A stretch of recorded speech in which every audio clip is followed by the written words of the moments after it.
All right, guys, welcome back. Excited to have you with us. Today has been a super exciting day. We are actually recording on the actual launch day of a book that a number of my buddies were involved in. And before we jump into that, often I do a testimonial about the podcast, but instead, I'll read a testimonial about the book. I received a really, really cool testimonial about the book that launched today. And this testimonial comes from a guy that I know and love and a super close friend of mine. So this comes from Larry Hagner, founder of the Dad Edge podcast and the Dad Edge Alliance community, author of The Dad's Edge, and a new book that's coming out soon called The Spirit of Fatherhood. So here's his testimonial. The resources for moms are vast. The resources for dads are rare. Notes from Dad offers simple and effective words of wisdom from real world experience.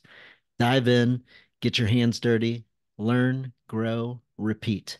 Enjoy this amazing compilation of solid advice from amazing dads. So, pretty cool testimonial to get.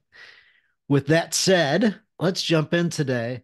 Uh, it's so hard for me to introduce this man by the name of Matt Crossman, since I always call him Ralph.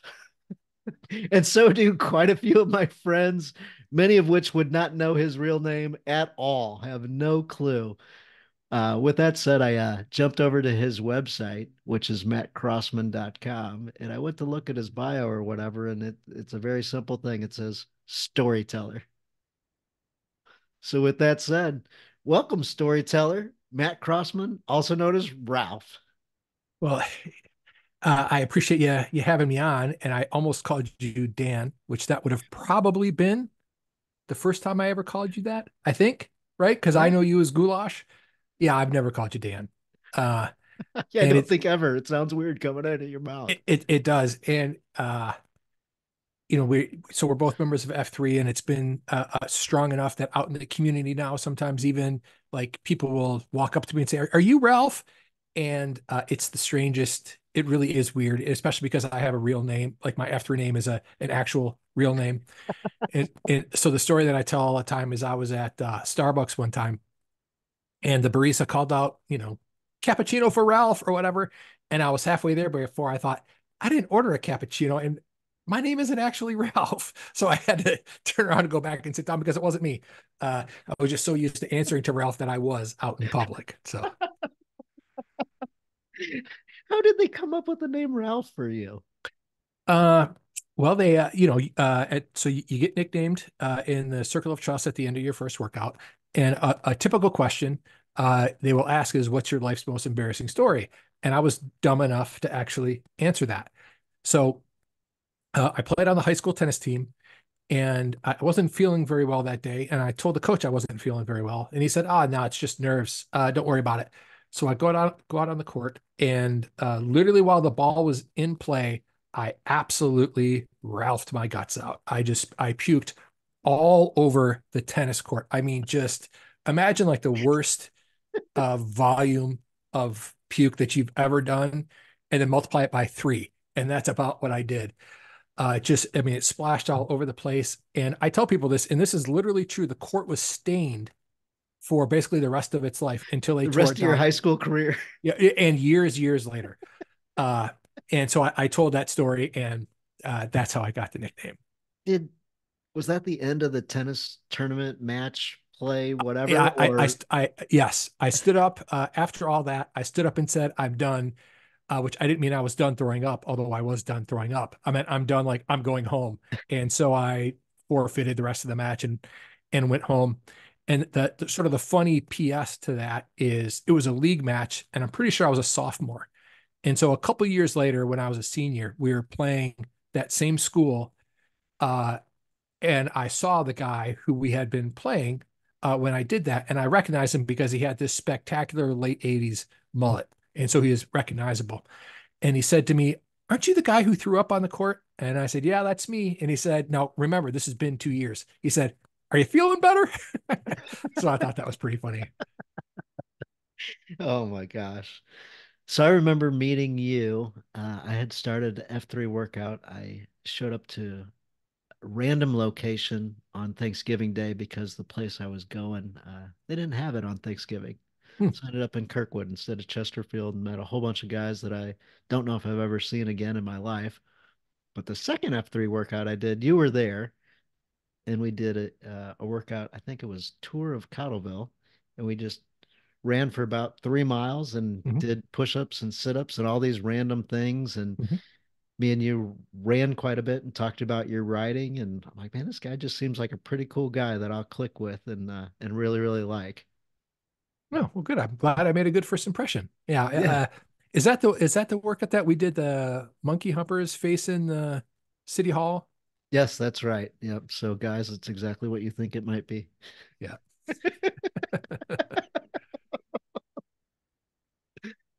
Oh my goodness. So it's So that kind was of like fun. December, right? That was or maybe even Yeah. early January. Yeah. Yeah, it was December. Yeah, it was December. December. Yep. Yeah, it wasn't brutally cold, but it was colder and Yeah.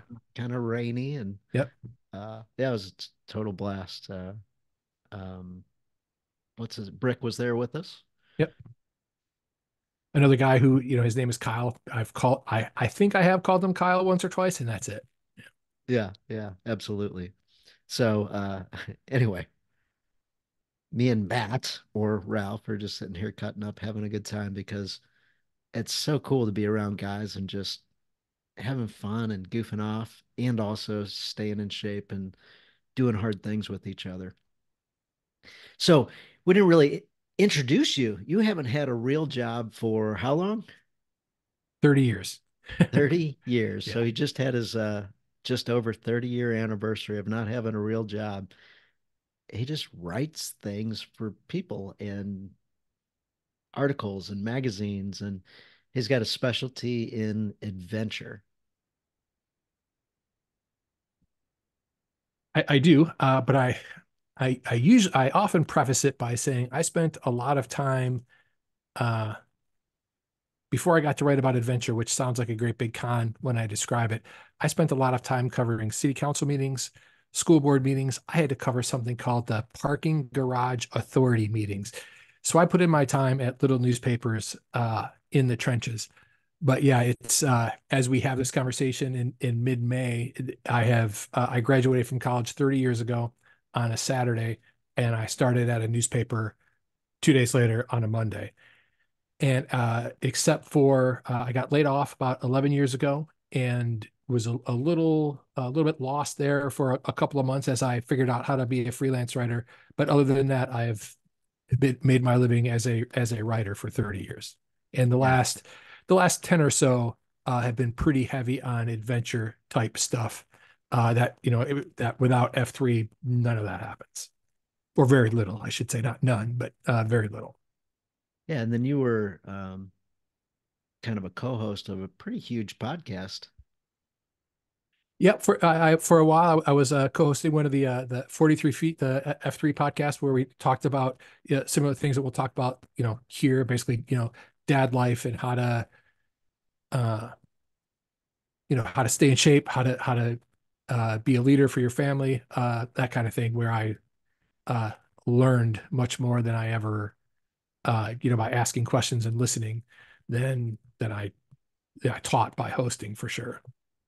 Yeah, yeah, absolutely. So there's over 250,000 guys around the world that do that now. I know you guys hear me talk about F3 all the time. So anyway, FYI, there's probably one near you. And if there's not, you might be the leader to start one and you get to be legendary in your town. Like, no kidding, legendary in your town. You'll always be known once that thing gets planted.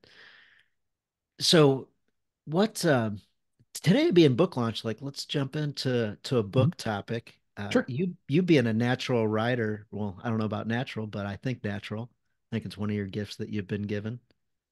That's an interesting question. The actual like process of writing, uh,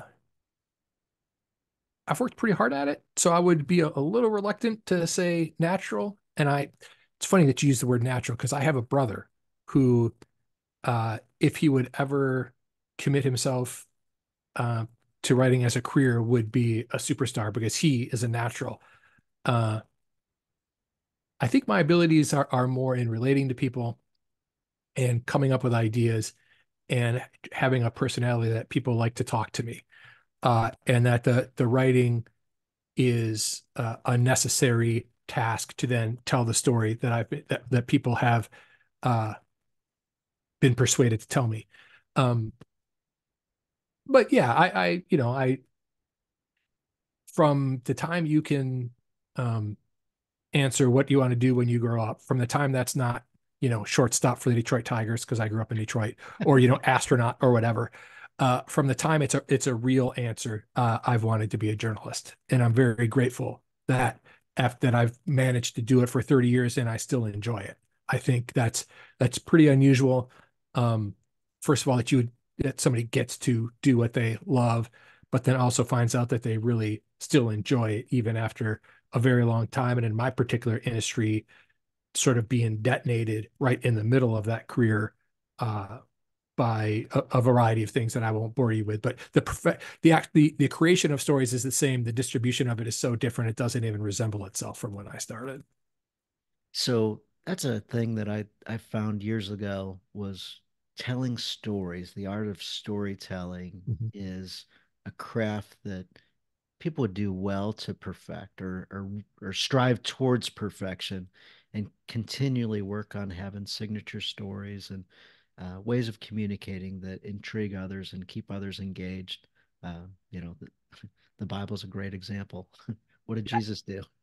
Told stories and asked questions. So if we yeah, can tell good stories and ask good questions, great questions, it'll change your life.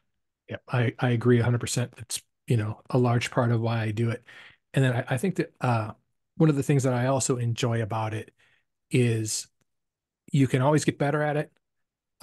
You can always learn about it.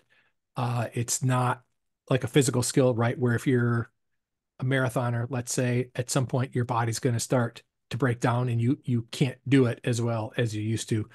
Um, but with storytelling, with journalism, I don't want to say there's no ceiling because that's maybe an exaggeration, but it's something new and something different and some new way to challenge yourself every single day. I mean, for sure, the something new and something different is an absolutely huge part of what I love about it. Many years ago, when I was at a sports magazine, I was offered the opportunity to become a beat writer. Uh, and I said no, because if I have to write about the same thing every single day, that would drive me crazy. And so, like this week, for example, I hosted a podcast about employment law. That's one of my side gigs. I'm planning a trip to go to the lowest elevation in Missouri and the highest elevation in Missouri in the same trip to write a story about basically the highs of life and the lows of life using the elevation as sort of a literal metaphor.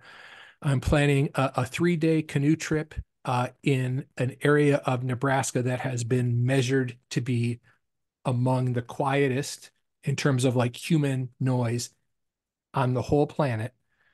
Uh, and I'm writing a couple of stories about rodeo, some NASCAR work. Let's see, what else do I have going on? A mountain biking story. And then I'm working on a story about exulting in the beauty of a particular area of Arizona. And then I'm writing a rodeo story about how. So, if you ever watch bull riding, right? A bull's horns, I find this out a couple of weeks ago, have to be as wide as a $50 and flat so that when they throw the bull rider off and the bull rider hits the horns, they don't get impaled. And the way that I Wow. knew that is part of my gig as a writer is I go out and do things. So I went to a place where they raise bulls and I said, how do you get the bull's horns like that? Basically. And so I did it. I sanded this bull's horns so that the bull would be basically acceptable in the next rodeo. And that's how I know that if you sand a bull's horns, it smells like sawdust and burning human hair. And if you would have told me 30 years ago on that my first day on the job that that's what I would be doing in 30 years, I would have thought you were a crackpot. But I also would have thought probably I'm doing something right. That I love to go out and learn new things and do new things.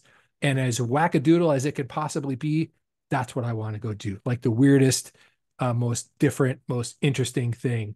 That's what I want to go write about.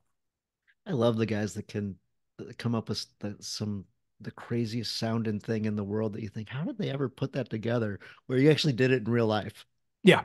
So my the stories that I would say that I've written that have either been the most successful in terms of like people reading them like reads or reactions from readers are sort of like how do you do that type stories. And the best example I have is I did a big story on NHL dentists, like the wild and Oh crazy my and goodness. horrible like facial problems they see with NHL dentists. So I interviewed a whole bunch of them, and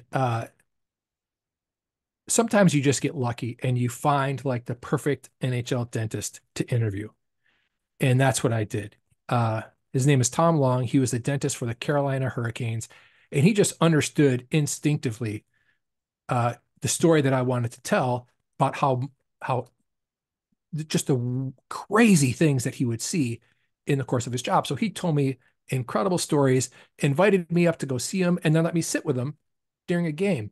So his payment, he basically is the dentist. He has his own practice, and he's a dentist for the team, basically for free in exchange for season tickets. And he said, I get 2 tickets. You want to come up and sit with me? And so I'm like, do I want to go sit next to an NHL dentist during a game? Let me think about that for you. Yes, of course I do. And so the first period ends. He gets off his seat, walks down through the tunnel, goes to both locker rooms. Nothing had happened. So he comes back down, sits back down. In the second period, somebody got boarded pretty bad, like with his face smashed up on the board, said, oh, I better go. And so we went back and checked. No, the guy's fine. So that's basically what he does. Watches the game, goes to see if anyone got their face destroyed. And if he does, he did, do whatever kind of sort of quick surgery and then goes back. And so, yeah, hockey players are nuts. That's the sum total of what I learned in that story for sure. That that is crazy. Those guys disappear, then they come right back. Yep. And then the other one, for sure, uh, in terms of participatory stories, uh, this was before I knew you, and you might not know this story, but I sold a story. I talked to Golf Magazine into letting me play the same par three golf course, not terribly far from your house, the one right there on K. Uh, Play the same par three golf course over and over and over again in the summer, trying to get my first hole in one. So that's the kind of thing that I do where I'll come up with some wacky idea and either go do it or find someone who's doing it and go do it with them. Yeah, you did a 50-50-50 not Yeah. too long ago, which I was like, Yeah, that's that a was great idea. yeah, for my 50th birthday, which have you had yours yet or is it still coming up? Yeah. We just had it a while back. Yeah. Yeah. That's right. So the idea was to quote unquote celebrate turning 50. I got 9 other guys, so there was 10 of us, and we hiked 50 miles, biked 50 miles, and canoed 50 miles all in one epic weekend. The first one was in Wisconsin, and the second one was in Missouri. And so we've done that twice. And actually, now that I think about it, that first one, was I haven't told this story before, but it was a lesson in probably lots of lessons, but in terms of writing, of being humbled. That for a variety of reasons, that story just did not turn out the published version. I would say from an expectation standpoint of what I was hoping for and what actually got published, that's probably the worst. There's no doubt that's the worst of my career. That I was the Wow. most disappointed in how that turned out. And this is going to sound massively vain. It's because I didn't like what the editors did to it. I had a vision for it, and that's not what ended up happening. And sometimes you can only fight so much. You just have to say, well, uh, you win some, you lose some, and I lost that one. That was really disappointing. So, So how did that make you feel? first, the very first emotion was angry, um, and then a little bit of shame for not standing up for myself, for not saying no, no, that's not good enough. That's not what we're doing. Uh, and then a little humiliated again because that you turn in something that you think this is what I turned in is not what ran, and uh, usually I like to think I trust editors. This felt like they put the cursor at the beginning and just rewrote the whole thing. And Wow. it read like somebody had put cellophane over my writing because they didn't like it and made it into something else. And yeah, that's humbling. That's really frustrating. So Yeah, so it almost sounds like what I'm hearing you say is that you weren't good enough on that yeah, story. for sure. Like I poured my heart and soul into that, and it was deemed unworthy. And granted, that is like a worst case scenario, and every writer deals with that at some point, and you have to get over it. There's no such thing as a perfect story. You do. I write so much that I just have to do the best that I can on every story, then move on. If I got as wound up about every story as I got about that one, uh, I, I couldn't do it. You would cease to function. That story meant a lot to me, and I worked really hard on it, and it's just it didn't work out Yeah, as I hear you say that, one, I thought, man, I'd be so mad, I'd be angry, and that that was your first for sure. emotion, Yep. like powerfully, Yeah. and you felt like you needed to stand up for yourself, and you backed down. So all these manly things that we value. Yeah. No, I will give myself a little bit of a break. Uh, the timing the timing what just wasn't like I had to go up because we didn't have time to fix it. Yeah, Like it yeah. that it was a little bit, yeah, it wasn't standing up for myself, but it was also a little bit using wisdom that I had worked hard enough on it and it was deemed unworthy. Okay, that you need to just take that and run with it. And then when it came out, I thought, gosh, I hate this now. Um, and there was other reasons too that just the whole everything about that was a very uh, unsatisfying. Now that I've said that, I can cite dozens and dozens of times where I turned in a story that I thought was good, and the other said, "Hey, how about if we do X, Y, and Z?" And it's so much better. Uh, and it's I, I want to make sure I say that I don't want to make it sound like, oh, I wrote Yeah. it and they hated it. That is what happened, but uh, it's much more fun when you turn it in. Nobody likes to be edited because if I wanted to write it whatever way you're suggesting it, I would have wrote it that way in the first place, right? That's uh, the lack of humility showing there. But when an editor makes a suggestion, you're like, oh my gosh, that's so much better. It's awesome. There's a story. One of the first F3 adventures that I did was me and a handful of guys rode the Katy Trail, which is a gravel bike trail. It's 240 miles across the state of Missouri. And the opening of a story is called the lead. That's the most important part, right? It's how you grab the reader. And the entire time I was working on that story, uh, I thought I knew what the lead was.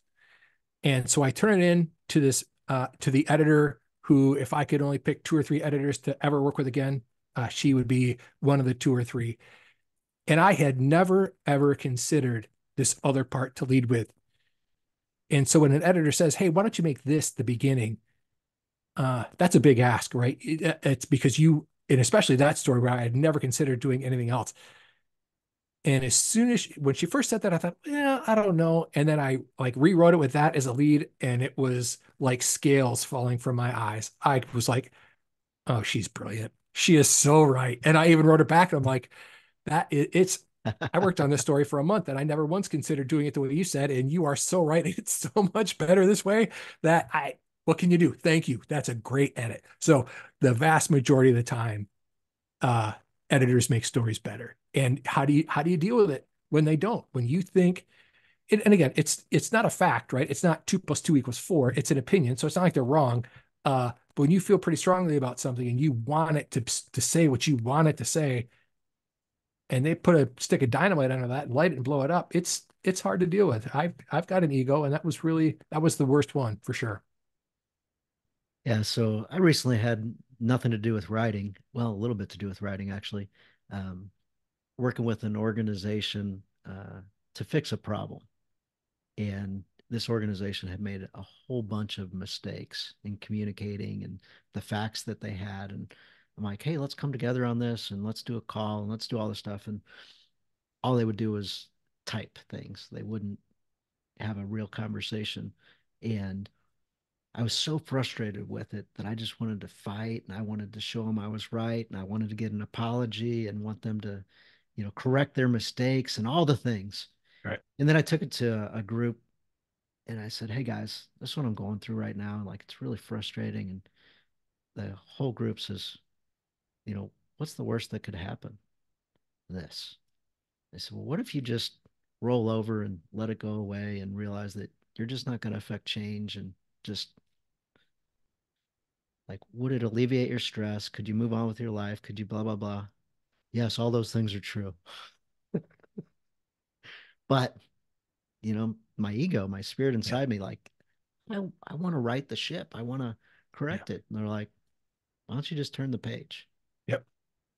And I was like, I got enough people that I respect telling me just turn the page. Yeah. And so, yeah, that was what I did. Yep. You know? Sometimes you just got to live to fight another day.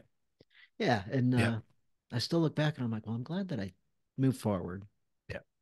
Yeah. So, certainly the And with takeaways. with months of wisdom, Yeah. the hindsight, I'm like, that was still the right decision. Like there really isn't a different way to have done anything differently. Yeah. So I'm not going to deal with that publication again. Uh, so that's lesson number one. Lesson number two is, uh, I needed to work on my vanity and my ego. I'm not nearly as good as I think I am. Um, and I know this, but also, one story is not going to change the world in either direction. Like, no matter how disappointed I was in that story, it's not like uh, the people who read me are going to think, "Oh, that's garbage. Now I'm never reading Matt again." Or on the other hand, if the version that I had hoped to be published, that they would suddenly be, just throwing money at me and singing my praises to the heavens. None of that would have happened. It was just one story. I just got way too tied up into it. so typically as a writer, you're kind of solo and then you Mhm. get some editor feedback and then you flush it out to the world. Yep. So you just got to be a contributing author to Notes from Dad. Yeah, it's actually been a really interesting morning. Uh, that's a great point about being part of a group that, uh, okay, so I worked at newspapers and magazines for a long time, and you put out a newspaper every single day, and you put out a magazine once a week, and it's exciting, and you're doing it as a group. Uh, and then now on my own, it's always, always just by myself. A story comes out, and I promote it, and then I go on to the next one. But this one, a whole bunch of us, like 34 or whatever is it 34 of us. 34 outside of you, so 35 Yeah. total. Yeah, yeah. So it was really interesting, talking on on a chat this morning, seeing a whole bunch of people excited. Like one of the real struggles of being self-employed is isolation. I write about this a lot. It's one of the reasons I'm super active in F3. Uh, I can go a whole day with, not seeing, physically in person, uh, anybody that isn't my family. And I don't have an office to go to. I used to love when I was at the Sporting News. That was my job before this one. I worked at a sports magazine for 13 years. Go down and talk to editors when I was working on a story. Hey, I'm stuck on this. What should I, how do I work through this? One of the guys had a baseball bat because it's a sports magazine. And I would walk to his office and I would pick up his baseball bat.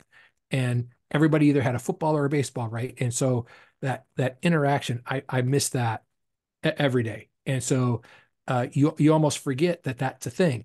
And then so to experience it again, like unexpectedly today, was really heartwarming. Yeah, yeah, absolutely.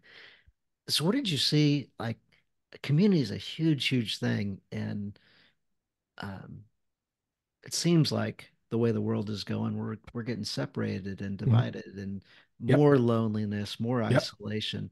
So in compiling this book and the call that we were on this morning, how how's that been different than solo writing? Yeah. Well, let's start. If I'm known for anything in F3, it's for MABA, which is Make America Burpee Again. And it's an annual challenge in January where we encourage whoever wants to do it to do 100 burpees a day, every day in January. And the first year we had 300 and some guys do 900,000 burpees. And we discovered in the middle of that that it was an incredible fellowship event. It was a fitness event too, for sure, but the fellowship there was off the charts. And uh, so I've been since then, I've been really passionate about, coming up with ways to get men together, frankly, because I need it. Um, and so that first year we had 300 guys. This year we had, I think it was 800 guys, and we did 3 million burpees around the world, literally all 7 continents. And so I am very attuned to loneliness and isolation. I have the type of personality where I'm very talkative, very outgoing, and so not having an office, sometimes can be uh, quite frustrating for me. Um, and so for sure, I recognize it when I see it. Like I want to jump on calls. I actually enjoy Zoom meetings because I get to see other people and interact with them. So that was and plus, being united for a common purpose, which, notes from dad definitely is, that all just warms my heart. I think that's critically important. I think the evidence is overwhelming that that's falling away. We have become, a nation in a world of isolationists, right? That we think, being on our phone and texting people is the same thing as hugging them, and it's just not. And we lose that at our own peril. Yes, yeah, 100%. So it was interesting for me, seeing guys that are not content creators. Mm. Yep. There was a doctor, there's a guy who owns a brewery, and other guys, a firefighter, all walks of life, a bunch of guys that work for large corporations and work in offices or work from home or whatever, but they're not content creators at all. So to see them create a story and be a part of this was really, really cool. When I heard some of the guys that were going to be compiling this book, I thought, wow, these are good guys.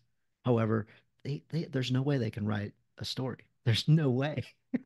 They'll never get to the finish line. Right. Well, they did. They finally got to the finish line and were able to get this book launched.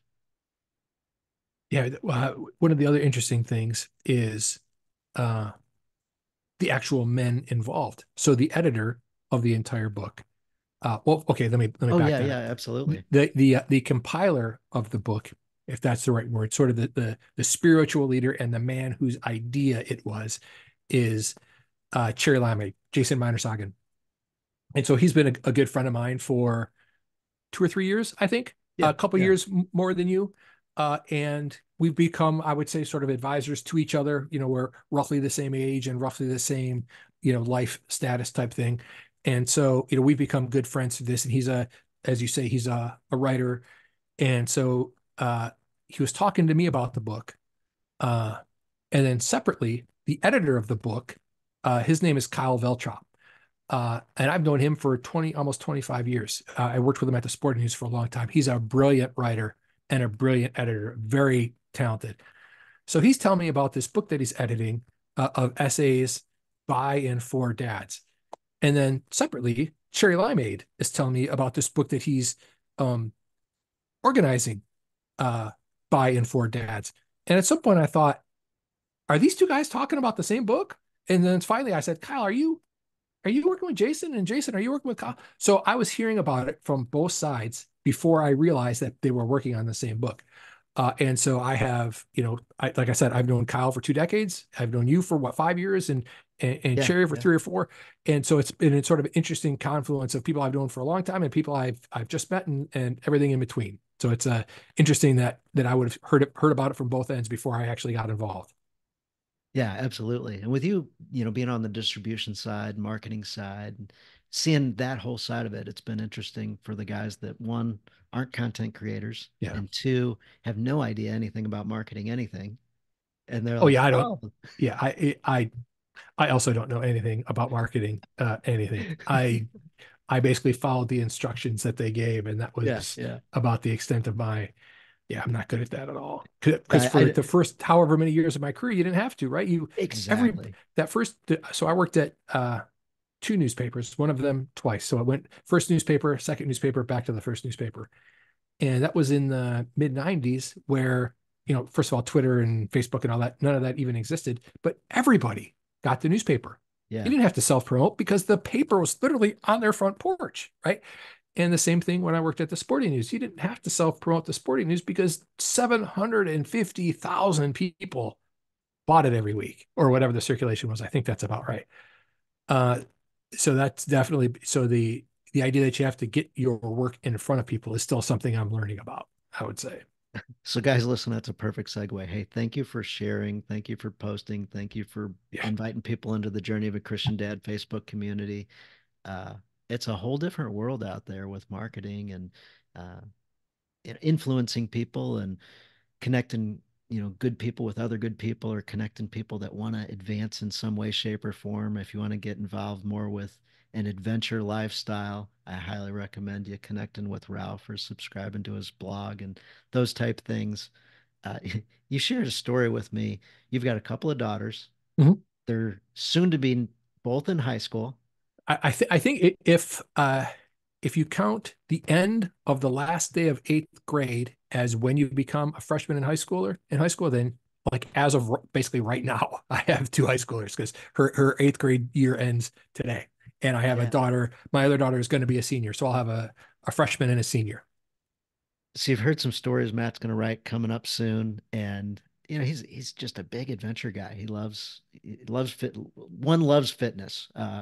One day we were working out together, and he had one of those fitness shirts on with the measuring devices and heart rate and all the oxygen sensors. I was like, dude, is this where we're going? Like we're past the watch now, and we're on. All of us are going to be getting. He's like, Oh no, yeah, so no, no. You don't need to go to the fitness shirt level. yeah, that was an interesting story. So that shirt, it was like wearing a vise. It was so tight, but it had an EKG and a lung measuring device, and I had socks that measured uh, your cadence and your speed and your foot, like how hard your feet were pounding. I had the Aura ring. I had a fitness watch, yeah, and that was all to see whether you could sort of hack your health by measuring every possible uh, like measurement. That's another interesting story that uh, so I was doing all that, taking all of these complex physical measurements during probably the most emotionally troubling time of my entire life. Wow. So as I'm wearing all of these uh, different devices, a shirt, socks, a watch, and a ring to measure what my heart was doing, what my lungs were doing, what my legs were doing, I was preparing to give my mom's eulogy, which is a really interesting juxtaposition, right? And so the conclusion that I came to in writing this story was all of those measurements are useless because they don't know a single solitary thing about the real human experience. They can tell you what your physical heart is doing. They can't tell you what your metaphorical heart was doing because I was so I give my mom's eulogy, and as I'm preparing it and as I'm giving it, I'm destroyed, right? It's the worst thing that you can, it feels like the worst thing that you can do, right? That giving your mom's eulogy is one of the saddest, that whole experience is, just one of the saddest, most heart-wrenching things I've ever done, right? But there's a but here. I get to stand up in front of all of these people who loved my mom Hmm. and talk about how great she was. She was the life of every party. She never met a stranger. I said in the eulogy, talking about loneliness, I know the cure for loneliness. It's to act like my mom. Mm. You would go to the grocery store and you would have to add a half an hour because she's going to talk to the dude putting the cereal on the shelf. She's going to talk to the cashier. God help you if you see someone in a tiger hat, because then you're never going to get home, right? All right. So uh, it's just heartbreaking to have to do this, but I get to my heart is full because I get to share all that. And then afterwards, all of these people come up to me and uh, tell me how great my mom was. That's like one of the best hours of Yeah, my yeah. entire life, right? What is a ring gonna tell me about that? What is the how many times my heart beat in that hour gonna tell me about that? Absolutely nothing. So uh I don't know how I got on that. Oh, you were talking about the shirt. Yeah, Um, yeah. so anyway, in constructing that story, I really wrestled with like uh giving my mom's eulogy in the middle of this assignment. It has nothing to do with the assignment and it has everything to do with the assignment. So that's one I've never done this before since I turned in a story. I turned it in at night without any of what I just said about the Yeah. eulogy. I just left that out. I woke up the next morning and I thought, you're an idiot. How can you how can you not have that in the story? So I actually emailed the editor and said, I have to change this. And so probably in terms of like just emotionally wrestling with the story, that was the hardest one of just trying to get it to say exactly what I wanted it to say. Uh, some stories are hard just because it's for different reasons, but that one was uh, emotionally, that was the hardest, the most I ever struggled and wrestled and wrote it and threw it away and rewrote it and threw it away and wanted to throw my computer out the window type stuff. I wasn't planning on, I want to go somewhere, but while you brought up funerals and giving eulogies, Mm, there's a few things I think about. Uh, Funerals are some of the greatest things that you can be involved with in your life. There's the weddings and joyous occasions and everything. Funerals, sad or joyous or both and all that. But just when you see the finality or being at your mom's funeral, seeing the celebration of life and yeah, like, hey, this lady was a wonderful lady. And, or I was at one where um, the only thing that really was said about the guy that passed away, he was married for years, decades, and had daughters. And about the only thing anybody ever said about the guy was, he got two Bronze Stars, got shot down twice in Nam. He was a helicopter gunner. Okay, and that was it. And the eulogy was about that short. And I went, wow. Oh, I know what I don't want my funeral to sound like, feel like. I know what I don't want anybody that I know to have one like that. yeah, And there were some people there. There was 100 people or so that were there. It wasn't like, you know, but like, whoa, it was bone chilling. And where going to a celebration of life like your mom's, it's like, wow, that's just life giving. And I'm sure your eulogy was something that people in the audience went, yeah, I do need more of that. Like, I want to lean more into that side of things. I was asked, I don't know how long ago it was now, but on my wife's side of the family, her uncle died, and I was at the funeral, and I had a couple books. I always like to bring a notebook so that if I hear something, I've got a place to record it. And um, his wife said to me, "Hey, are you planning to speak today?" And I kind of was confused. I'm like, "What do you mean?" And she's like, "Are you going to go up there and say something about Mark?" I was like, "No, no, I'm really not." And she says, "Well, I see." I go, "Why would you think that?" And she goes, "Well, I see you've got, a book with you and you've got another book with you and you seem like you've been preparing to speak." And I go, "I'm really just here as a, spectator and I want to, take away whatever I can take away from this event." And she goes, "Would you mind talking today?" I said, "No, I wouldn't mind at all. I would love it." And this is a part where storytelling comes in. Like, okay, I got to go from spectator to right. engaged and participant. That's one that you could pass on. Now I'll pass on this one. I don't need to be involved in this. But what an opportunity. Yeah. What an opportunity. Yep. And I didn't know it, but over 1,000 people were watching on Zoom or on Wow. YouTube. It was Right. being broadcast live. I had no idea. So thousands and thousands of people have seen what I spoke.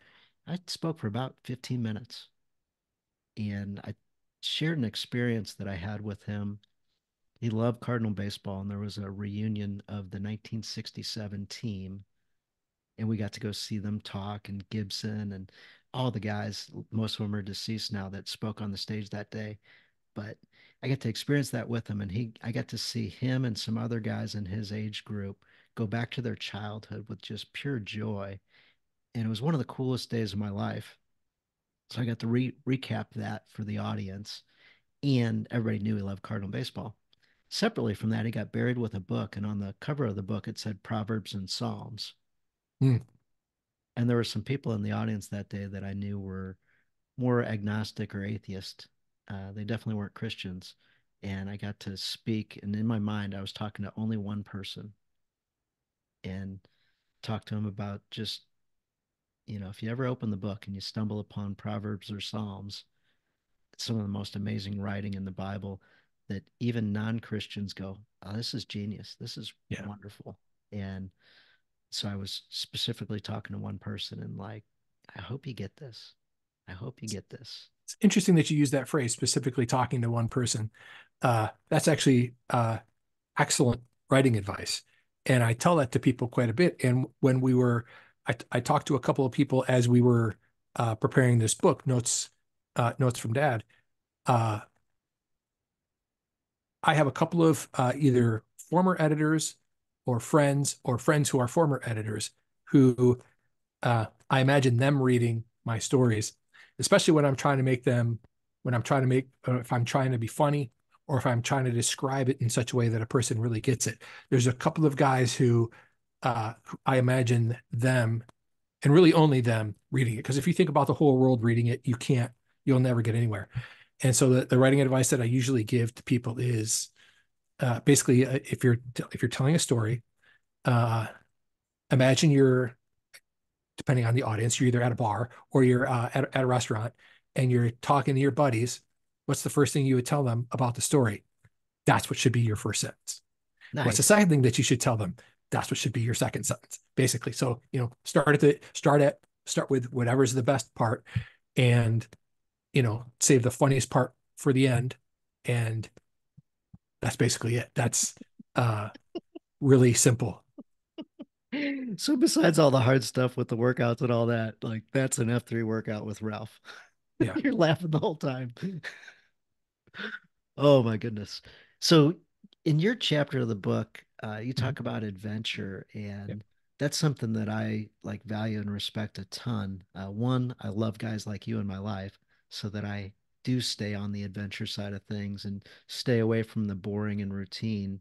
Boring and routine are great because you can go a long ways and look back and like baseball players, they hit off a tee over and over and over again, and they're working to perfect their craft, the most basic thing in the world, where third grade players go, I'm not hitting off a tee anymore. Like, why would I do that? Like, well, the best in the world still do it. Yeah. So boring and routine are great. However, you do need some spice to your life, and being around guys and women that have some cool things that they do to help break out the standard routine day after day, Groundhog Day type thing, is awesome.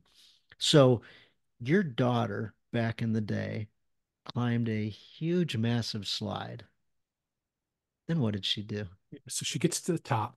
How old was she, by the way? About. Well, this happened more than once. And so I'm going to Okay. guess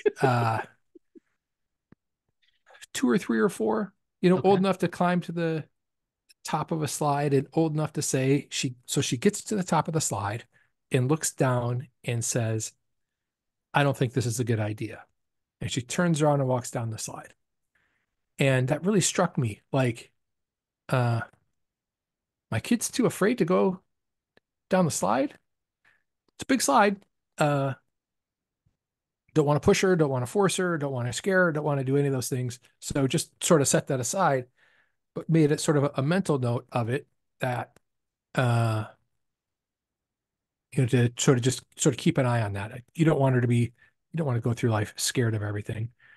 Uh, and so she did that a couple of times, and sort of simultaneously, as that was happening, um, after I got laid off from my full-time job, I pretty quickly discovered that I was living a timid life.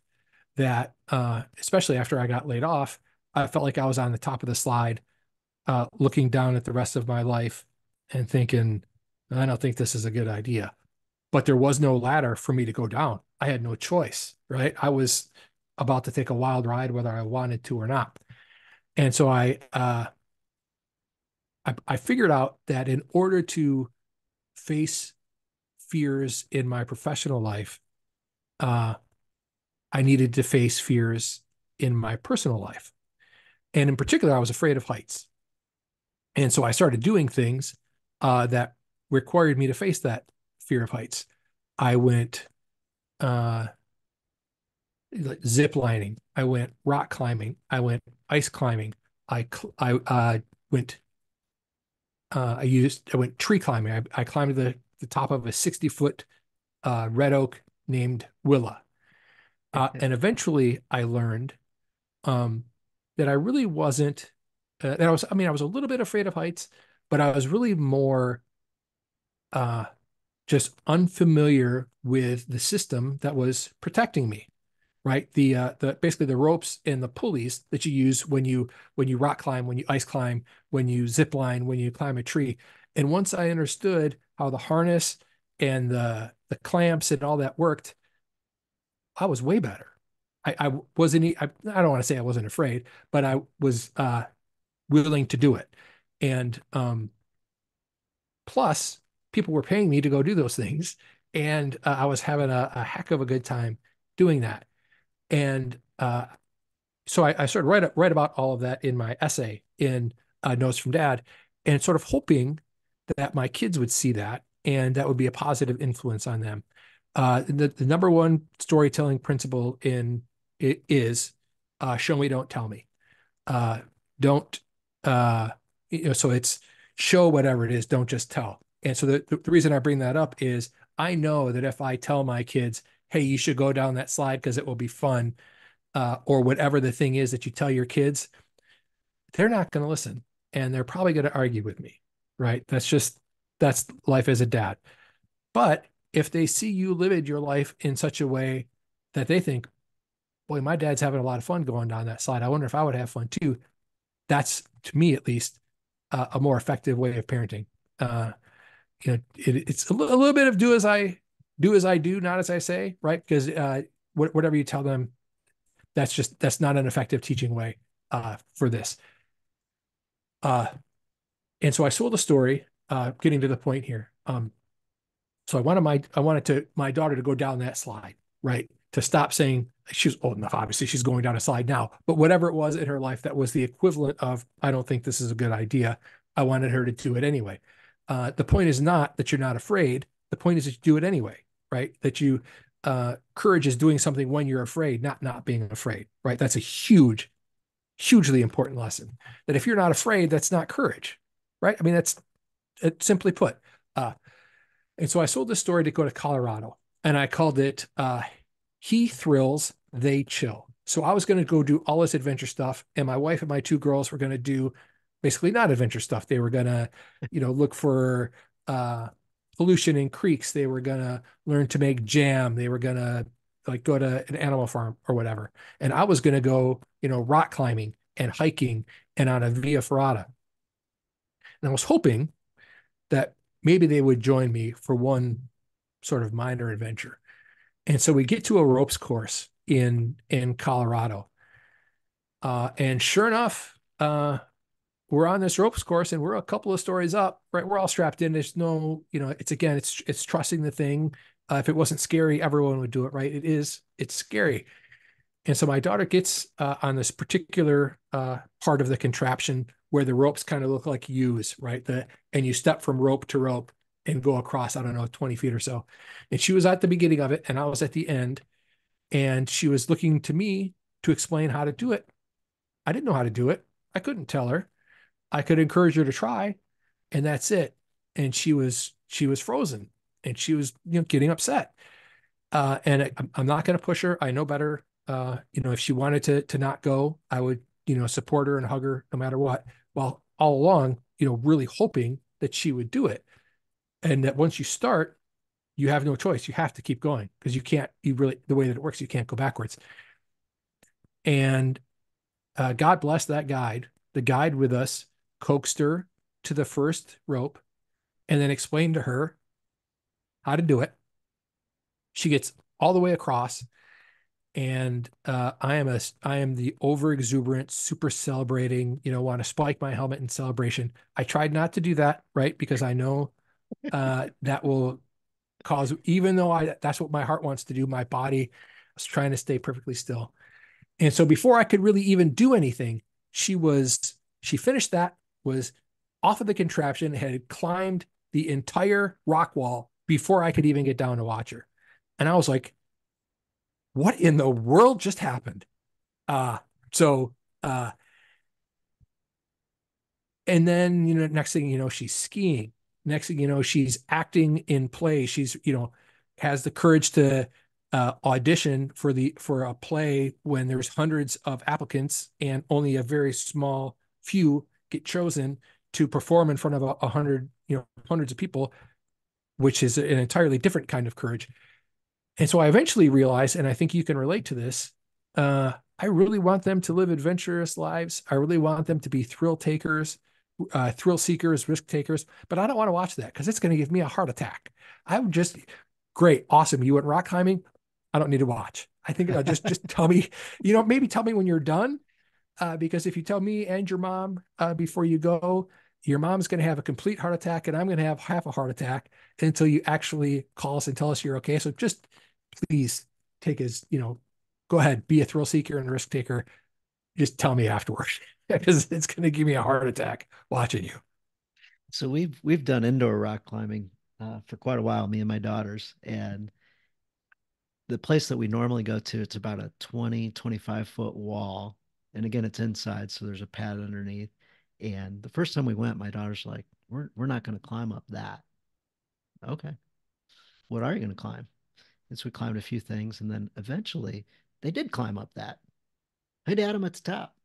Like, no way, that was incredible. And there wasn't really a whole lot of coaxing that needed to happen. Like they just eventually got comfortable the very first time we were there and made it to the top. And they were, Dad, I think I can make it to the top, or at least I can get close. And eventually they did it. I'm like, holy cow, that's awesome. We bring their friends later on, and their friends would go up about 6 feet and come back down. And they're like, Dad, what's wrong with our friends? Like, and it's almost all of them that would do that. And one day we were there, it's just me and one of my daughters, and she was up about between 15 and 20 foot up, almost at the top of the wall. And I see her slip with a hand. And then she goes to reach to get a hold, and nothing happens. She ends up falling backwards, lands on her back on that padded mat. I hadn't ever seen anybody fall off the wall before.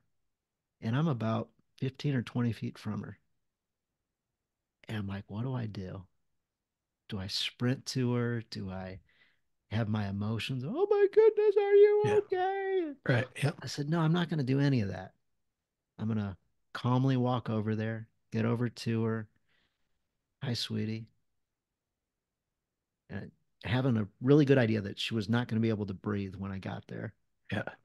And having had that happen to me once before when I was wrestling, somebody threw me and I lost my breath. And I'm like, my guess is you can't really breathe right now. You're having a hard time breathing.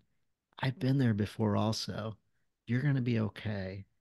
I saw what happened, the whole thing. I'm right here with you. This is going to be okay. And then finally, she starts to breathe a bit. Oh, Dad, I said, how do you feel? I can't breathe.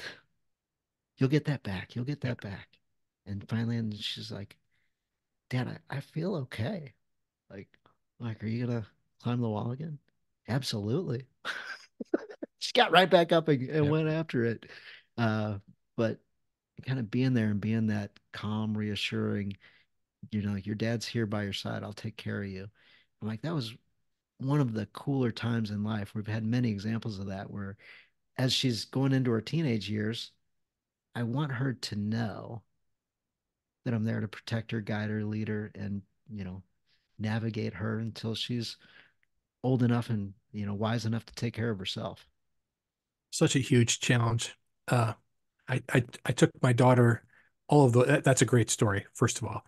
And that balance right between guiding and protecting and nurturing and letting her fall off a rock wall, those are all extremely challenging. So I took my daughter on assignment with me one time, and we rented a cabin way out in the woods in was in Ohio. And we get there, and it's uh, kind of dingy, like not the nicest cabin you've ever stayed in, but it's way out in the woods. We drove 8 hours to get there or whatever, and we're exhausted. And I sit down, and I don't even have time to make dinner, and I see a mouse run across the floor.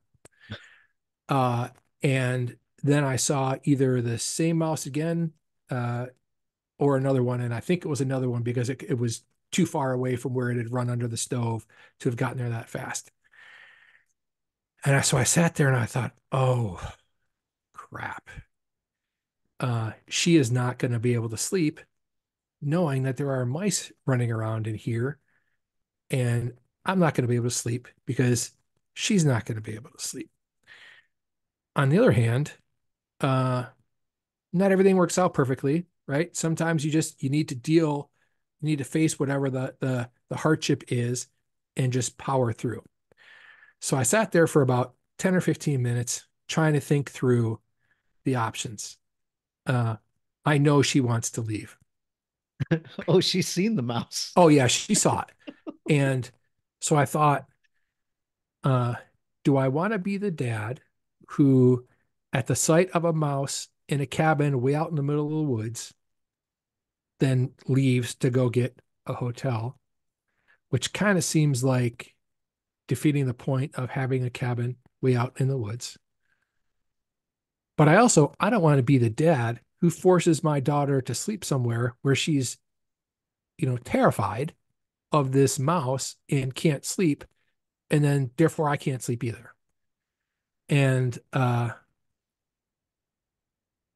so I mean, I really wrestled with that. And ultimately I decided to leave that if I was her, I would think, well, I'm never going anywhere with him again.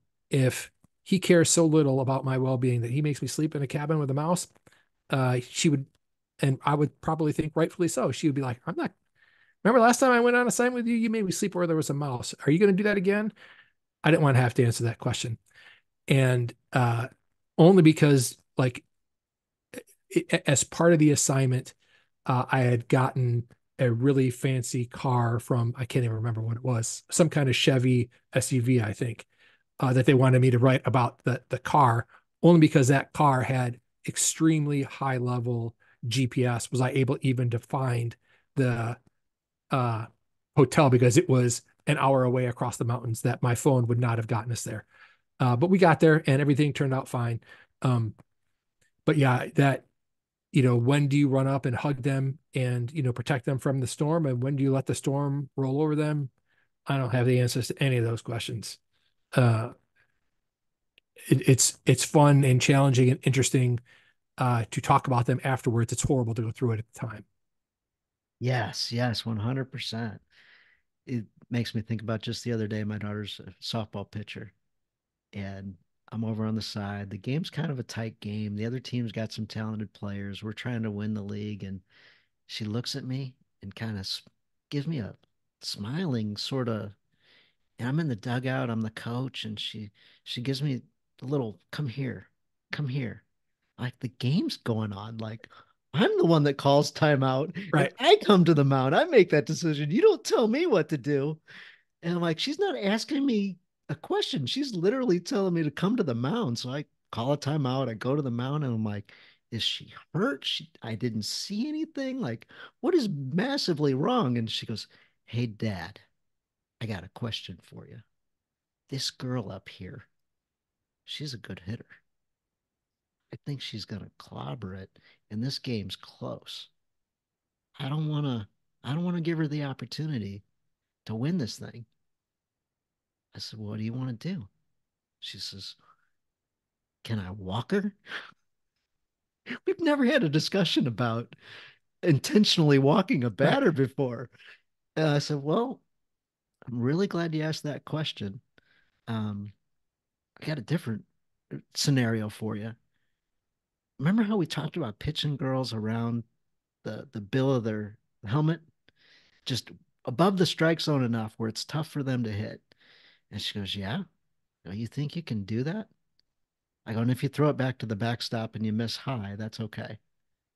And we've never practiced it, but we've talked about it. You want to give it a Right. shot today? And she goes, yeah, I'll do that. I'm like, wow, okay. I go back to the dugout. She throws four pitches just above the zone and above the eyes. And I'll be darned if that hitter didn't swing at them all. And she ended up striking out. Nice. so, so it was really cool. I'm like, yeah, you totally can intentionally walk her. However, let's try a different Yeah. way of doing it.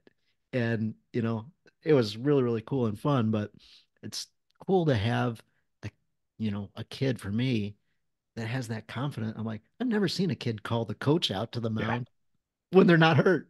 Right. Like Yeah. it was bizarre. And I was later on in the inning, I wanted to come out and talk to her. However, I think I already burned my one mound visit.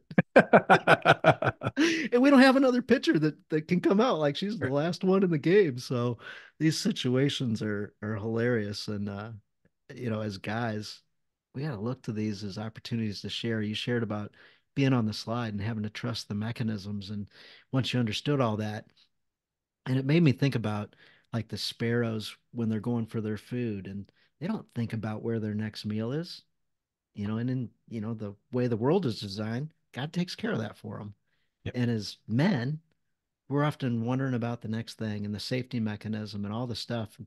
And if we lean into understanding that the God of the universe is that mechanism for us, and if we can develop that relationship and make that stronger and stronger, we'll keep having bigger and bigger challenges over our life that'll give us the opportunities to develop that.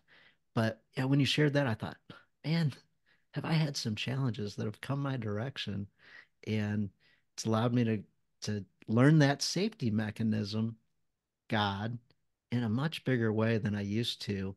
Uh, I don't know how that, when I relay that back to you, what's going through your mind as you think through that? Yeah, I would say a couple of things. So I organize adventure trips quite a bit. You mentioned 50-50-50. I've done that a couple of times. I've ridden my bike across Missouri 3 times. I've paddled the Missouri River. I've paddled the Mississippi River. And each one, uh, I can move after I get done with each one, the adventure after that can be a little bit more ambitious and a little bit more ambitious and a little bit more ambitious. Uh, but then also I have to be cognizant of who I'm inviting and where they are on their journey. And I think that's a good lesson too for for being a dad is uh, you know one kid is going to be smart enough to say, oh yeah, if I could intentionally walk her. I could also throw her 4 balls and see if she swings at them because those are not hittable balls, but maybe she'll try to swing it. That takes a high baseball IQ, right? Not everybody can do that. And so you sort of have to know with where is your kid on that journey? Where are your friends on that journey? And uh, I try to adopt the idea of, well, if I already know that I can do it, I need to make it harder. There has to be, to some extent, uh, it's if you already know you can do it, what's the adventure? Right? What's the challenge? I don't want to get too carried away with that because that's how you end up dead. But certainly I, personally and professionally want to challenge myself. Uh, one of the reasons I would write about such things as shaving the horns of a bull is because I haven't written that before. Um, I'm this canoe trip that I'm taking to Nebraska. There was a point there where I thought I would be spending 3 days kayaking by myself in Nebraska, and that scared me more than a little. Oh Not yeah, not, not like yeah. physically, but like I haven't really done that before. But I thought, well, that's why you go do it. Now it turns out I'm not going to have to do it alone, but like solo travel, for example, would be a something it's a skill I don't necessarily have. So challenge knowing how to challenge yourself, recognizing that the thing that used to challenge you doesn't challenge you anymore.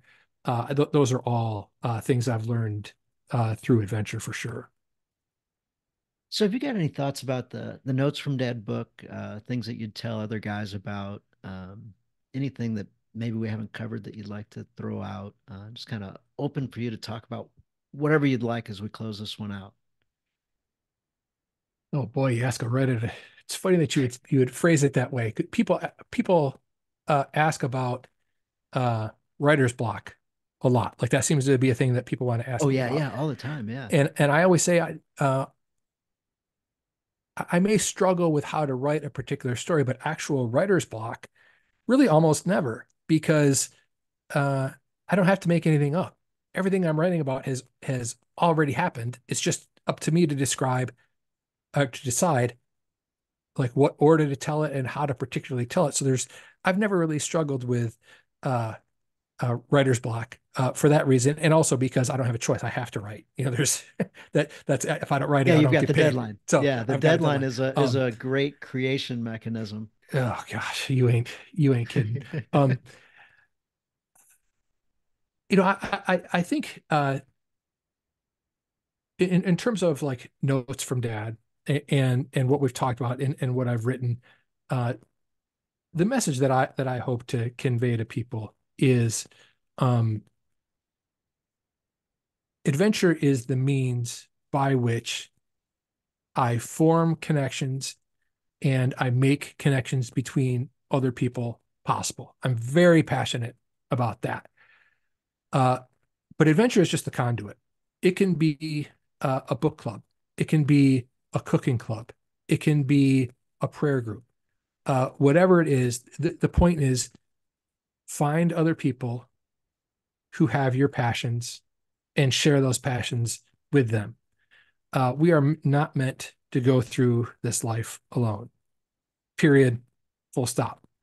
I mean, the Trinity exists for part of that reason, right? A lot of people will describe it as a dance between the three persons of the Trinity. It's that's crucial to our understanding of how we relate to each other. Being a lone wolf, thinking you can do it on your own, that's just garbage, and it's a creation of modern culture. And so I try to encourage mostly men because I feel like that's my calling, but women as well to it takes some courage to seek out people and to put yourself out there and say, basically, will you be my friend? It's a really hard thing to do at our age, but it couldn't be more important. We'll have a link to the book in the show notes. We'll have a link to Matt's website also. Um, Other than that, any way for people to connect with you? I would say I have a Substack. I try to publish every Thursday. That is sort of a combination of everything we've been talking about: dad life, adventure. Sometimes it's just ruminations. The story that I told today in today's newsletter is about.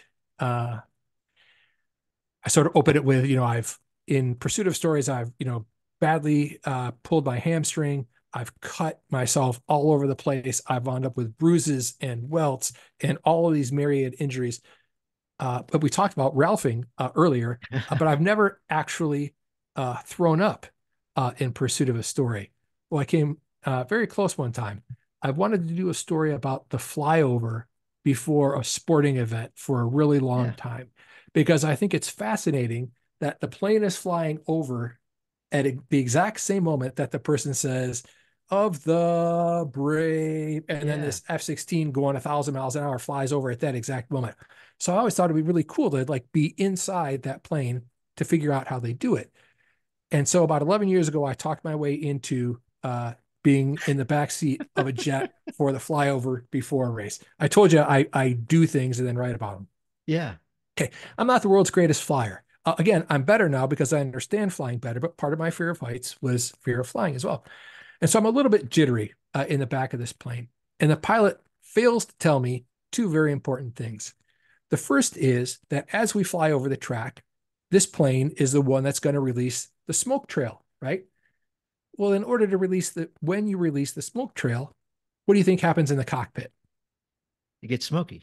It gets smoky. And if you don't know that the cockpit is supposed to get smoky and all of a sudden it gets smoky, right? So I am terrified, right? And so I'm like, oh my gosh. And I look down at my feet because I don't know what else to do. He chooses that exact second to go basically straight up. Didn't tell Oh, me he was going to do that. That's, basically part of the flyover is you turn on the smoke and you turn and you go straight up. You could have told the guy in the back seat that. So we pulled 5 Gs going straight up, and my stomach is still floating over Charlotte Motor Speedway somewhere. And I didn't actually throw up, but that's the closest I've ever come. And we land and we get out of the plane, and I can barely walk. So there's all of these, Air Force pilots who are super tough, just real rugged guys. So of course, they treat me with kindness and compassion and love. Nope. They harassed me endlessly. We went out to lunch, and the best I could do was order applesauce, and I couldn't even eat it. So I spent hours and hours and hours basically barely even able to function because I had so much motion sickness, oh my goodness. but never actually threw up. So I never got to be in a plane and do anything to that. Been in planes and blah blah blah, but not with that many G's. yeah, Did experience something like that at the Santa Claus, Indiana, the park they got there. They've got a roller coaster thing. It might be called the Thunderbird, if I'm remembering right, something like that. But oh my goodness, the G's that thing yeah. pulled as you were doing a loop, and I felt the blood rushing out of my brain. And I started to see stars, and I thought, oh man, this is not good. And then we did it over and over and over again after that. And again, it was one of my daughters was with me. And I thought it'd be embarrassing if I passed out and she didn't. Yeah, well, but also a great story for her to tell, right? My Yeah, dad yeah. passed out. I was fine. He was asleep. Yep, absolutely, absolutely. So I didn't prep you for this, but can you think of a challenge for guys to do between now and maybe next week when they listen to the next episode? Something that'll help them become better dads, better husbands, better Christians, or just something that will break them out of the Groundhog Day if they've been living a Groundhog Day type of life where every day is kind of the same thing over and over and over again in their lives. Uh, Give me a second to think of what that specific challenge might be, but I will tell you what the one that I'm thinking about doing tomorrow. I haven't 100% decided. So, uh, I keep myself in. This sounds immodest, but I'll say it anyway. I keep myself in just in case shape, as in just in case I want to do a story called 50-50-50. I can be reasonably confident I can do it. Right. So if I'm going to say, hey, I want to write this story about riding my bike on the Katy Trail across Missouri, I better be able to actually do it. Well, a couple of months ago, I was on an F3 assignment, and there was a PT test as part of the assignment. And for really almost the only time in my career, I didn't do it because it was a 100-pound burden carry for a mile. So basically, put a Oh, 100-pound sandbag on your back and walk for a mile. I hadn't trained for that. I wasn't prepared for that at all. And I felt like that crossed the line between challenging and dumb, where I only weigh 168 pounds. If you put 100 pounds on my back, I'm likely to hurt myself, and I can't afford that. But I don't like showing up for an assignment and saying, nope, sorry, can't do it. Not in good enough shape. I wouldn't say it's humiliating because 100 pounds is a lot, and I it's a still lot. carried Yeah. 60. I mean, so it's not like I didn't do anything. But I've been training to carry 100 pounds for a mile, and so last week I carried 75 for 3, which makes me think, okay, if I can Whoa. carry 75 for 3, I can pretty sure I can carry 100 for 1. So I'm going to try tomorrow. So now I wouldn't say, go out and do something that's going to hurt you this week, but think back, what was something that left you thinking, oh, I didn't do that and I should have. Uh, Go do that. I did a triathlon a couple of weeks ago for my first one. That was also on my bucket list to do. Um, and if not necessarily in the next week, do it. Maybe I'm gonna flip you. I'm gonna change your question just a little bit to challenge men to spend a week thinking, what can I do in 3 months that I can train between now and then, that right now I'm scared to do it, but in 3 months I'll do it. I've got another one. So I did the swim in the triathlon and I didn't train for it at all. I just didn't have time. I figured I would just doggy paddle basically for 400 yards. And that's what I did. But if I want to do like a more legit triathlon, I need to train for the swim. I can't just, I need to actually train for the swim. And so I've got my eye on a couple of races that have a 750-yard swim that Ooh. in open water that I can't do without training for. So that would be mine after the 100-pound burden carry. So I would say, think of something like that. Doesn't, again, I was talking earlier about my thing happens to be adventure and physical things. It could be a book. Maybe you want to read Dostoevsky or Mark Twain or whatever, or read the Bible, from cover to cover, or in chronological order, or read the Psalms, a psalm every day for 150 days. Uh, spend a few days thinking up that goal and then go do it. I love that challenge. That one's sweet. Something that maybe is a little bit past your comfort level where you're like, I'm Yeah, not so sure I can even do that. yeah. If you can do it today, that's not a challenge. Yes, yes. Period. Right. Yeah. That and so so think of something that you can't do or that you're not sure. Maybe can't would be a little. Yeah, can't is good. Aren't sure, that's good too. If you know you can do it, I don't want to hear about it. Challenge yourself. So imagine your wife and kids. And I go, wow, you've done that. So often I'll set myself out to do something like that. And then I'll do it for like 75 hard. I'll do it for 73 days. And my wife's like, you've been eating funny and working out a lot. What's going on? I got 2 more days left to finish the 75 hard challenge. But sometimes you tell them a goal and they're like, ah, you ain't going to do that. Where sometimes I find it helpful to start doing the thing before you release it to the naysayers that are closest to you in your Yeah. life. So accomplish I, accomplish something cool, and your wife and kids will see that and go, "Huh, you did something uncomfortable and went for it and did it." I read an interesting study that really surprised me that said that people who publicly announce their goals like you just did, like you were just saying, are less likely Less likely, to yes. complete it than somebody who doesn't. That shocked me. Like, oh, no, wait a minute. You said publicly and then you didn't do it, and that's more common. But whatever. That's what the numbers say. So that's yeah, Yeah, that's we're in my opinion, and I think it's true, is if I confide in you, maybe one other person, but somebody that you respect, somebody that you trust, somebody that you can share with, somebody that you've given permission to reach back out and say, "Hey, yeah, how's that going? Hey, can I talk to you next week and see how that's going?" Then you'll accomplish the goal. yep, But yeah, that public and I think part of the public part is without putting all that much thought into it, and you just make the yeah, declaration, oh yeah, I'm going to eat healthy this month. What does that mean? yeah, Where if I make that with you, we'll talk it through. right, Hey, what's your plan exactly?